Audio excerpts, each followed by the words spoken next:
the UU Fellowship, where Donna was an integral part of. And it's really lovely to be with you to dedicate the stone to Donna, along with many other UUs here. It's sort of a UU walkway that kind of comes around here, and maybe they should rename the park the UU Memorial Park as opposed to Guadiana Park. And I really think that this is a beautiful tradition of placing stones here. So I'm glad to be a part of it, and to dedicate that stone to Donna's memory, which is right there.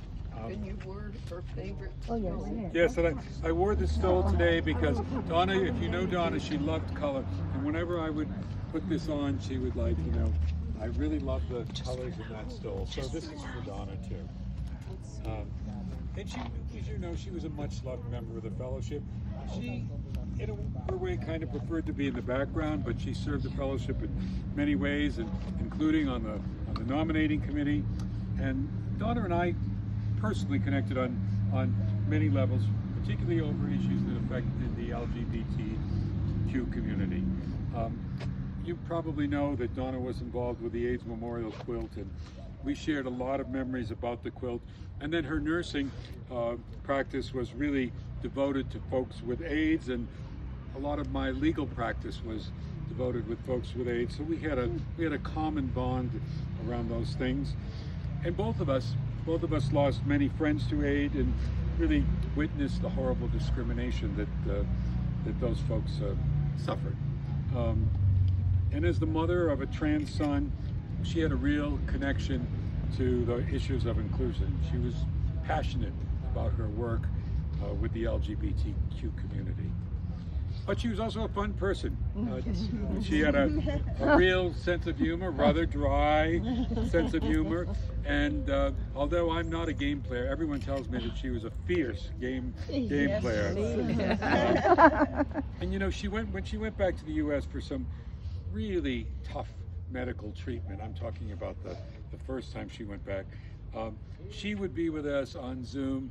She was actually the first person usually to appear on Zoom every Sunday morning, or as soon as the whatever you call it was opened up, Donna would be there, ready to engage with her community with a neck brace and all of that paraphernalia, either if she was in bed or later in a chair. And that treatment gained her some more pretty good days in San Miguel. And I know how happy she was to be able to travel back and come back and spend some more time here. And really that's something that wouldn't have been able to happen without her hermanas, her sisters. And I hope you all know in so many ways how you contributed to her final time here and her going back. You all gave her a great gift. The last time I saw Donna was at her going away party at her dear friend Marie's house.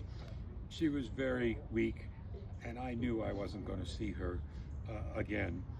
But I could feel the love in the room, and we all sent her off back to the U.S. with love. And I think of Donna, particularly in this setting. I think of this Tagore poem, the collection of poems called The Gardener. And I think of words from that work might be along the lines of what Donna would say to her hermanas and her friends today. Let me share those few words with you. I have got my leave. Bid me farewell, my friends. I bow to you and all and take my departure.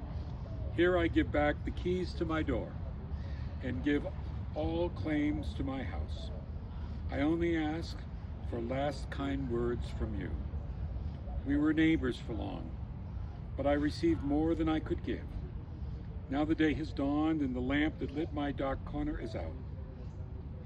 A summons has come and I'm ready for my journey. At this time of parting, wish me good luck, my friends. The sky is flushed with the dawn and my path lies beautiful. Peace, my friends. Let the time of parting be sweet, not a death, but completeness. Let love melt into memory and pain into song. Let flight through the sky end in the folding of wings over the nest. Let the last touch of your hands be gentle, like the flowers of night. You're the ones who loved and watched and shared and cared for Donna. It's good to take some time to recall some event, some encounter, some characteristic, something you cherished about Donna. You know, the writer Frederick Buechner wrote these words: "When you remember me, it means that you carried something of who I am with you, that I left some mark of who I am on who you are. It means that you can summon me back to your mind, even though countless years and miles stand between us. It means that after I die, you can still see my face and hear my voice and speak to me in your heart." And now I invite you to share memories with each other, and or share if you brought something to read, or whatever it is. Please just I'd speak like to up. see if Pam wants